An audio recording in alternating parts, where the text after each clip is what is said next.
Microsoft's first operating system was called DOS.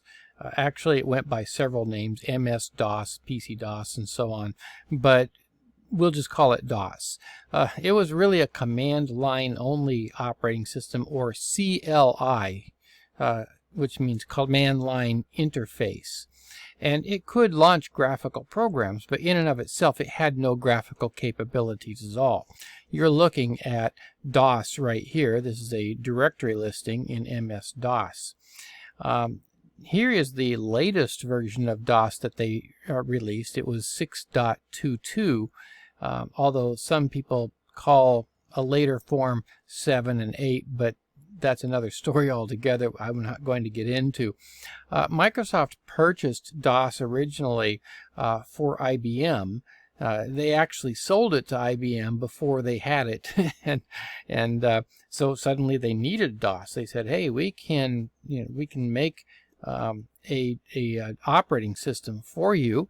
And IBM said, "Yeah, that sounds like a great idea." So they went out and found this guy named Tim Patterson from a company that was nearby in Seattle, and bought it for about $75,000 from Patterson.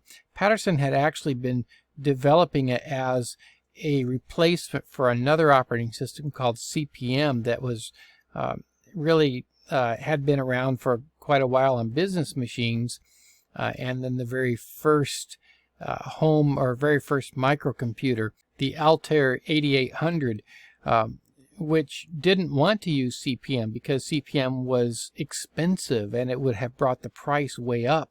And so Patterson had developed this DOS for the Altair, and now it turned out it wasn't really used on the Altair very much, although it was a little bit, but it was used by IBM on their new PC.